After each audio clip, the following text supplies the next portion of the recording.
Ministros do Supremo Tribunal Federal entram em desespero e largam a mão de Moraes. Estão admitindo em conversas reservadas que a situação de Alexandre de Moraes é grave, é difícil, não tem como explicar e estão largando a mão dele. Cadeia, cadeia. Alexandre de Moraes na prisão.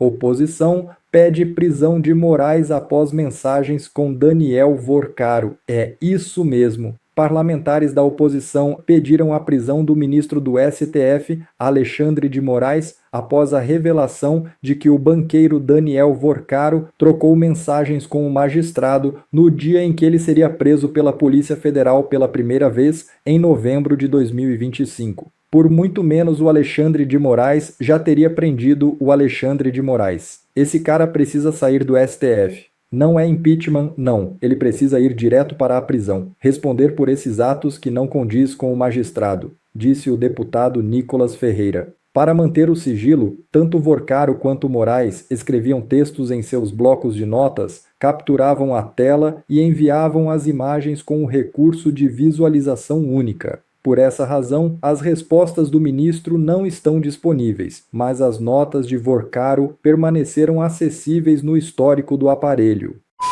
Ministros do STF veem Moraes em xeque. Rede de apoio ao ministro diminui e prisão se aproxima. É isso mesmo. Uma ala do STF avalia que o ministro Alexandre de Moraes está em xeque após a revelação de novas trocas de mensagens entre o magistrado e o banqueiro Daniel Vorcaro.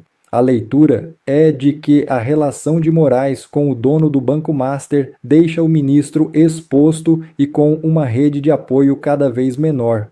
Há o temor de que a crise ganhe novos desdobramentos e se intensifique pela perspectiva de a Polícia Federal entregar ao Supremo um relatório com detalhes dos contatos entre o ministro e a instituição financeira. Foi um relatório similar a este em relação a Dias Toffoli que levou o ministro a deixar a relatoria do caso. O documento tinha mais de 200 páginas, com fotos de satélite, cruzamento de dados e informações detalhadas sobre a relação do magistrado com integrantes do Master.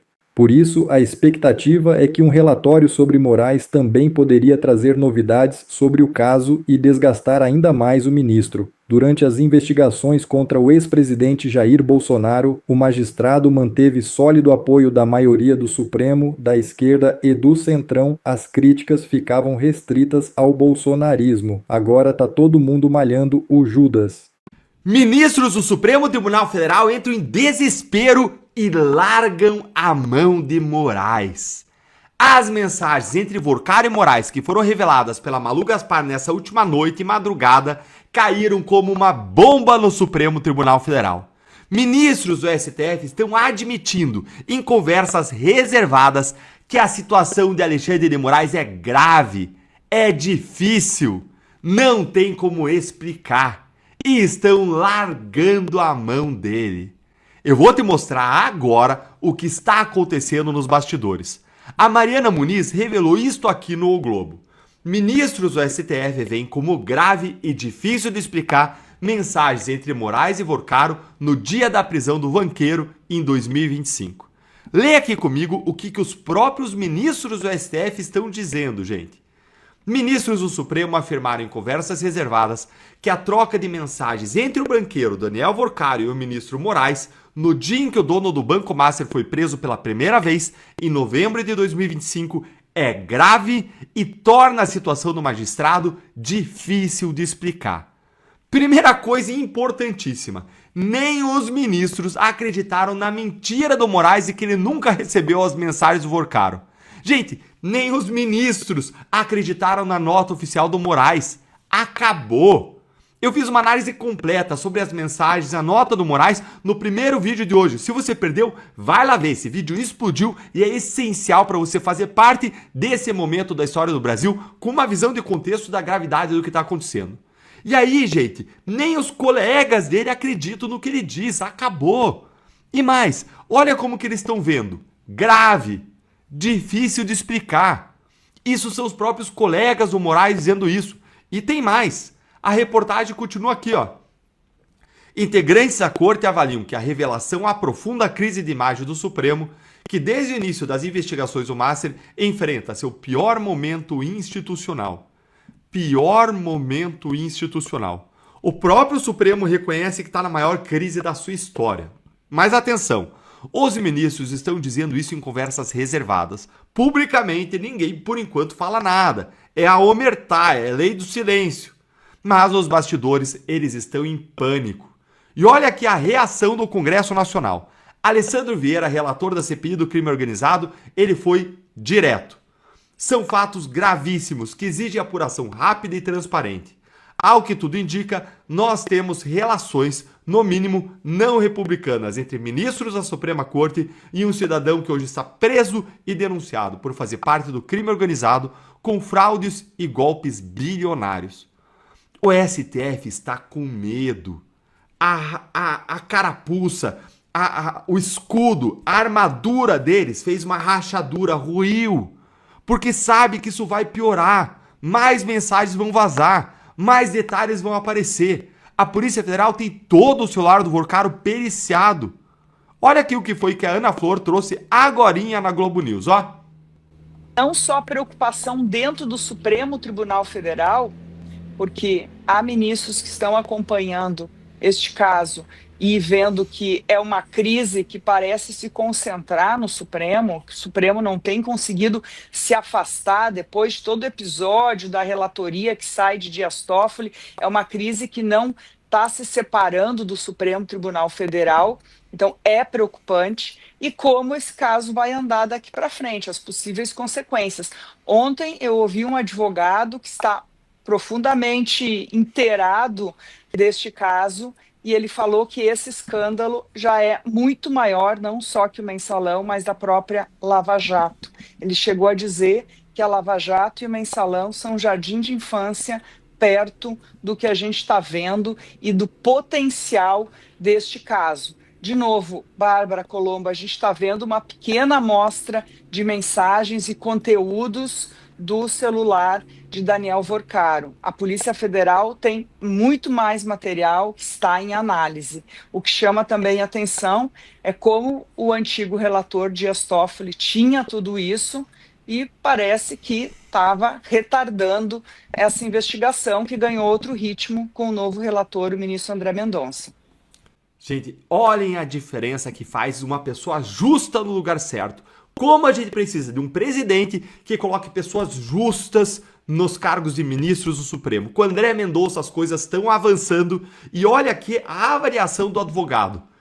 Lava Jato e Mensalão são um jardim de infância perto do Master, porque agora chegou ao centro real do poder, ao Supremo Tribunal Federal, aos ministros que têm nos últimos anos comandado e desmandado dentro do país. Então, gente, agora os ministros eles têm duas opções: afundar junto com Moraes ou sacrificá-lo para salvar a instituição Supremo. No jargão popular, a questão aqui é dar os anéis para não perder os dedos. E qual que é o caminho institucional para isso, hein? É o impeachment. O Senado pode afastar Moraes por crime de responsabilidade. Será que o STF vai deixar isso acontecer? Ou vai tentar blindar Moraes, ou até o final, ou vai afundar junto com Moraes? A minha análise é: eles vão tentar segurar o máximo possível. Até porque, abrindo a porteira, o próximo a cair é o Toffoli. Mas, se a pressão continuar crescendo, se mais provas aparecerem, se o Congresso apertar, eles vão sacrificar o Moraes. Acabou aquela história de fé pública que davam uns para os outros lá no STF, né? Porque a única forma agora de salvar o STF é mostrar que a instituição está acima dos ministros, está acima dos indivíduos. Que ministro corrupto cai mesmo sendo poderoso. A queda do Moraes está começando. Me conta aí nos comentários, você acha que o STF vai sacrificar o Moraes no impeachment? Cadeia! Cadeia! Novas mensagens vazadas nesta madrugada deveriam colocar Alexandre de Moraes na prisão. Eu vou te mostrar agora os fatos, as provas e o que aconteceria com qualquer funcionário público que estivesse na posição do Moraes. Você vai ver as mensagens e olha, gente, esse vídeo é um pouco mais longo, mas vale a pena. Fica até o final porque ele é gravíssimo. Então, meu bom dia para vocês com Breaking News. O Brasil está estremecendo.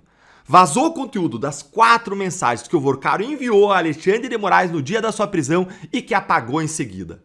Fora essas 4, tem 5 do Alexandre de Moraes para Daniel Vorcaro, enviadas e apagadas. Nós já sabemos o que as 4 do Vorcaro diziam e o que elas revelam é gravíssimo. Isso foi revelado hoje, nesta madrugada. Faltam palavras para descrever. Fica aqui comigo então agora, que como sempre, quem revelou foi a Malu Gaspar no Globo. Olha a matéria. Vorcaro falou a Alexandre de Moraes sobre salvar Master no dia em que ele foi preso em 2025. É mais grave do que isso, gente. Eu vou te mostrar com o olhar de investigador. A reportagem ela teve acesso aos prints de 9 mensagens trocadas entre as 7 horas e 19 minutos da manhã e as 20 horas e 48 minutos da noite daquele dia da prisão do Vorcaro, dia 17 de novembro de 2025. E sem delongas, elas fornecem indícios dos crimes de corrupção e de obstrução de investigação de organização criminosa. Leia aqui comigo a primeira mensagem do Vorcaro, que foi enviada às 7 horas e 19 minutos do dia em que Vorcaro seria preso. Olha aqui, como que a gente tem acesso ao conteúdo, Deltan? Pelo seguinte, a Polícia Federal apreendeu o celular do Vorcaro. E aí você vê aqui na direita a tela do WhatsApp do Vorcaro e você vê a troca de mensagens entre Daniel Vorcaro e Alexandre de Moraes, que é como ele salvava o nome do Moraes, Alexandre de Moraes Brasília. Essa troca de 9 mensagens está lá, registrada no WhatsApp. E eram mensagens de visualização única, ou seja, a pessoa vê e automaticamente a mensagem se autodestrói. O que mostra aí que eles queriam esconder o rastro daquilo que eles estavam falando. E a Polícia Federal conseguiu identificar as horas das trocas de mensagens. E o sistema que eles usavam acabou revelando o conteúdo das mensagens do Vorcaro. Como isso, Deltan? Porque o Vorcaro, para mandar essa mensagem de visualização única, ele ia no iPhone, abria o bloco de notas, escrevia o que ele queria mandar para o Moraes, dava um print, ia lá no WhatsApp e mandava essa foto do print do bloco de notas com uma mensagem de visualização única. E aí a Polícia Federal cruzou os horários e os dias das notas feitas do bloco de notas e das mensagens enviadas de visualização única no WhatsApp. E olha aqui o que ela identificou. Ó. Bloco de notas, no mesmo dia da prisão, dia 17 de novembro, uma mensagem salva pela última vez, alterada pela última vez às 7h18 horas da manhã. E aí, às 7h19, um minuto depois, é enviada a mensagem para Alexandre de Moraes. Então, ele foi casando, a Polícia Federal foi casando os registros, as anotações do bloco de notas com os envios das mensagens de visualização única e conseguiu descobrir o conteúdo das mensagens escritas para Alexandre de Moraes por Daniel Vorcaro. E é agora isso que você vai ficar fazendo. Isso aqui é o escândalo dos escândalos dos escândalos. Acompanhe aqui comigo. Primeira mensagem enviada pelo Daniel Vorcaro pela manhã, 7 horas e 19 minutos. Bom dia, tudo bem? Lembre, Daniel Vorcaro escrevendo para o ministro. Estou tentando antecipar os investidores aqui e tenho chances de conseguir assinar e anunciar ainda uma parte, ainda hoje. E aí eu irei para lá para tentar uma assinatura dos demais investidores estrangeiros. O que é isso aqui? Daniel Vorcaro estava criando uma história, uma narrativa na época da operação policial e da operação do Banco Central contra ele, de que ele estava saneando o Master, de que o Master seria salvo por investidores estrangeiros. E aqui ele está reproduzindo essa história, essa narrativa para o ministro, dizendo, olha, estou quase conseguindo salvar o Master. E aí ele está dizendo, ó, de outro lado, eu acho que o tema que falamos começou a dar uma vazada, obviamente sem qualquer detalhes. Qual que é esse tema que nós falamos? É uma investigação sigilosa, que Daniel Vorcaro nem deveria saber que existe uma investigação sigilosa contra ele e contra o Master. E aí, veja só, ele está dizendo aqui que nós falamos desse tema. Como assim? Falou com o ministro e o ministro não fez nada, sabendo que o Vorcaro tinha acesso a uma investigação sigilosa. Segue aqui, ó. Mas a turma do BRB me disse que está tendo um movimento de sacanagem do caso. E que a mesma jornalista que antes estava fazendo perguntas, se vazar algo, vai ser péssimo. Se vazar essa investigação sigilosa sobre o Master. Mas pode ser que dê um gancho para entrar no circuito do processo. Por que isso? Porque se vem à tona a existência da investigação, aí o Daniel Vorcaro, ele tem uma justificativa para lá e ofereceu uma petição no processo, no inquérito, na investigação, que é exatamente o que ele fez em seguida. Ele promoveu o vazamento e foi lá e entrou no processo contra uma busca e apreensão, uma prisão dele naquele mesmo dia. Foi o que a gente se descobriu, o que a imprensa informou que ele teria feito em seguida aí no mesmo dia. E ele termina dizendo, se tiver alguma novidade, vamos nos falar. Gente, isso aqui é o cúmulo do absurdo. Veja aqui o final, ó. Se algo vazar, vai ser péssimo, mas pode ser um gancho para entrar no circuito do processo. Vorcaro está falando com Moraes aqui sobre estratégia processual no inquérito sigiloso a que ele nem devia ter acesso e que nós hoje sabemos que ele tinha acesso por meio de compra de senhas, coisa de organização criminosa mafiosa. Pensa o seguinte, o acesso do Vorcaro ao inquérito era ilegal. E o ministro lê aí o Vorcaro dizendo que sabia da investigação sigilosa. Aliás, segundo o primeiro parágrafo, ele sugere que já tinham conversado sobre esse assunto. E aí o Moraes, ele tinha obrigação de reportar isso, gente. De agir em favor da justiça, não do Vorcaro. Mas ele tá ali, trocando mensagens com o Vorcaro. Num contexto em que você vai ver que o Vorcaro pede ajuda do Moraes. E aí o Moraes responde às 8 horas e 16 minutos com uma mensagem de visualização única, a qual a gente não tem acesso. Tá aqui, ó, no print do lado direito. E aí veja a sequência aqui, gente. Vem duas mensagens agora seguidas do Vorcaro. Às 17 horas e 22, 17 horas aqui e 26 do dia. A gente já tá na tarde do dia. O Vorcaro vai ser preso às 22 horas dessa noite. E aí vejam aqui o que o Vorcaro escreve. Ele coloca às 17 horas e 22. Fiz uma correria aqui para tentar salvar. Fiz o que deu, vou anunciar parte da transação. E aí o Vorcaro naquele dia ele fala de uma suposta venda do Master para o grupo Victor. Ele estava tentando impedir, obstruir a investigação, paralisar a atuação do Banco Central com uma história à cobertura, com uma narrativa que até hoje não se provou verdadeira aí de que existiria realmente um investimento, uma compra. Nada disso se provou verdadeiro. Aí logo em seguida, 4 minutos depois, às 17 horas e 26, ele escreve o seguinte para o ministro. Alguma novidade? Conseguiu ter notícia ou bloquear? Como assim? Como assim bloquear? Bloquear o quê?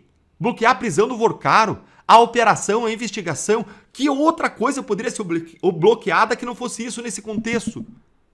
E Moraes responde às 17 horas e 31 minutos em seguida essas duas mensagens e a gente não sabe o que ele responde porque era mensagem de visualização única. Eles apagaram os rastros. Consegue entender isso? A gravidade disso? E aí, às 19 horas e 58 minutos, vem uma nova mensagem em que o Vorcaro insiste aqui, ó. Alguma novidade? Alguma novidade? E ele manda essa mensagem às 20 horas e 4 minutos. Lembra, ele vai ser preso às 22 horas. E aí o Moraes responde, Moraes agora com duas mensagens de visualização única, às 20 horas e 21 minutos e às 20 horas e 23 minutos. Todas aí de visualização única, então, mais uma vez, a gente não tem acesso ao que o Moraes escreve aí. Por último, às 20 horas e 48 minutos, Vorcaro vem e faz esta mensagem aqui, ó. Foi. Seria melhor na sexta junto com os gringos, mas foi o que deu para fazer dentro da situação. Acho que ele tá dizendo algo na linha assim, olha, a gente anunciou a venda, o investimento, porque foi o que deu para fazer. Seria melhor fazer lá no exterior, com os gringos, um vídeo, um anúncio conjunto, mas aí já anunciou agora. Acho que pode inibir. Inibir o quê, gente? Inibir a atuação do Banco Central? Inibir a operação policial que estava sendo deflagrada? Eu não vejo outra coisa que pudesse ser inibido, que eles poderiam estar conversando sobre inibir. Ou ainda sobre bloquear. Amanhã começam as batidas do Esteves. Tô indo assinar com os investidores de fora e estou online. Gente, amanhã começam as batidas do Esteves. O que é isso? Tinha uma narrativa do Vorcaro na época de que tudo o que acontecia aí contra ele era uma conspiração de bancos nacionais, do monopólio dos bancos que queria sacanear ele. Ou seja, gente, o Vorcaro aqui estava desconfiando que eles sofreriam buscas e apreensões a partir do dia seguinte, o que ele chama de batidas do Esteves, e essa era a narrativa do Vorcaro que ele usava na época de que tudo o que havia contra o Master era uma grande conspiração dos grandes bancos para excluir ele do mercado e defender o monopólio dos grandes bancos. E aí o Moraes responde, adivinha com o quê? Com um joinha. Com um joinha. Essa última mensagem aqui do Daniel Vorcaro foi respondida com um joinha. Você vê aqui, ó, embaixo aqui, ó, na mensagem um joinha marcado. O primeiro problema que eu falei é o que eu falei para vocês, gente. Como é que o Moraes responde com um joinha o fato de que o investigado sabia das buscas e da atuação contra ele? Isso significa que o Moraes sabia que o Vorcaro tinha acesso indevido a sistemas de informação, ou seja, isso indica que o Moraes sabia que o Daniel Vorcaro agia criminosamente. Isso sugere. E aí mandou um joinha, não mandou a polícia, não pediu investigação, não deu as famosas 48 horas, não censurou, não fez nada, não cortou relações. Não, mandou um joinha. Agora presta atenção. O contrato milionário, gente, era com a Viviane. Era com a esposa do Moraes, não com ele. Só que todas as mensagens reveladas até agora não são com a Viviane, são com Moraes. Não há registro aí de mensagens com a Viviane, só com o ministro. Se o contrato era de serviços jurídicos da esposa, por que o Vorcaro falava com Moraes? Por que eles discutiam estratégias processuais?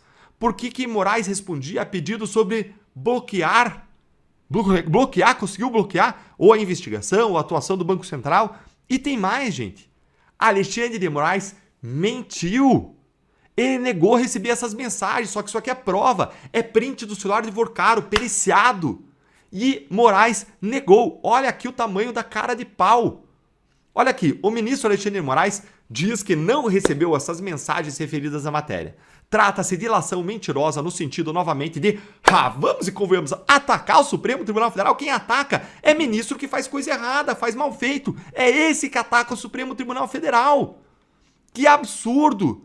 Ele chamou de ilação mentirosa. Mas isso é perícia, isso é prova, isso é fato. A Polícia Federal periciou o celular, as mensagens existem, os horários batem, as respostas do Moraes estão registradas no aparelho. E isso serve sim como prova, periciado. Não é um vazamento, não é hacker, não é um conteúdo acessado indevidamente, não tem nada aí deturpado, é a Polícia Federal com valor de prova. Moraes mentiu. E pior, ele apagava sistematicamente as mensagens, usava visualização única. Por quê? O que o ministro do STF tem a esconder em conversas com banqueiros sobre processos sigilosos contra o banqueiro? Eu vou dizer o que qualquer procurador pensaria e faria nessa situação se não fosse Alexandre de Moraes. Se o Alexandre de Moraes não fosse ministro do Supremo, ou se não fosse ele, fosse um funcionário público, estaria agora sendo investigado por corrupção passiva e por obstrução de justiça. Obstrução de investigação de organização criminosa, para ser mais exato. Poderia sofrer busca e apreensão, muito provavelmente sofreria para pegar o celular dele e saber o que aconteceu do outro lado. Possivelmente sofreria prisão preventiva pelos indícios de obstrução da investigação.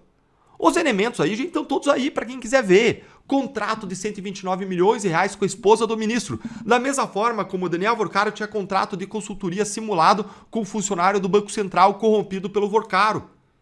A hipótese é, será que esse contrato de 129 não era também uma simulação? Mas tem mensagens pedindo ajuda para bloquear a investigação. Tem respostas do ministro em mensagens que se apagam, o que é usado normalmente por criminosos para apagar rastros. Tem discussão sobre entrar no circuito do processo. Tem negativa falsa sobre a existência das mensagens, ou seja, mentiras comprovadas para se esquivar dos fatos. Tem joinha no final. Por acaso isso não são indícios suficientes para uma investigação? Em Paulo Gonet, a Moraes cabe, é claro, a presunção de inocência, como a qualquer um. Mas a Moraes cabe também a lei, como a qualquer um. Cabe investigação, afastamento do cargo diante da gravidade dos fatos. Mas o que nós vemos? Silêncio. O Senado não se manifesta. O STF não age como um todo, age só pelas mãos firmes de um ministro que se levantou em cima da sua fé, em cima da sua correção para lutar contra a injustiça, seja quem for que esteja praticando. Mas a PGR não investiga, não age. Moraes continua julgando processos como se nada tivesse acontecido. Se o PGR, Paulo Gonet, não agir agora, ele vai manchar sua biografia para sempre. Se o presidente do Senado ficar omisso, ele vai assumir a posição de cúmplice, como alguém que pode ser atingido pelas investigações e que quer estancar essa sangria. Vergonha é pouco. A omissão do Senado está virando escândalo quase tão grande como o próprio escândalo do Moraes, porque pela primeira vez nós temos um ministro do STF sendo investigado pela Polícia Federal. O reconhecimento oficial dessa investigação virou um detalhe. Os fatos estão aí. Me conta aí nos comentários. Você acha que o Moraes deve ser afastado do Supremo enquanto é investigado? Como seria qualquer funcionário público? Em um país minimamente civilizado, aliás, ele mesmo já teria se afastado. O que nós estamos vivendo é mais uma evidência dos abusos de Moraes e de alguns ministros que se instalaram no país e que agora serve para brindar pessoas no alto escalão do poder suspeitas de crimes gravíssimos. Eu queria pedir para você seguir orando, não só pelo nosso país, mas especialmente pelo ministro André Mendonça, por força, proteção, sabedoria, coragem, para que toda a verdade venha à tona e para que a justiça se realize. Se inscreve no canal, clica no sininho, curte o vídeo, se torne membro para receber análises exclusivas e prioridade nas respostas aos seus comentários e apoiar o nosso trabalho de forma mais intensa. Um grande abraço e até o próximo vídeo. Bom pessoal, esse foi mais um vídeo, eu espero que vocês tenham gostado. Se vocês gostaram, deixa o like aqui para fortalecer nosso canal. Logo eu volto trazendo mais informações da política para vocês. Um forte abraço, fiquem todos com Deus e até a próxima.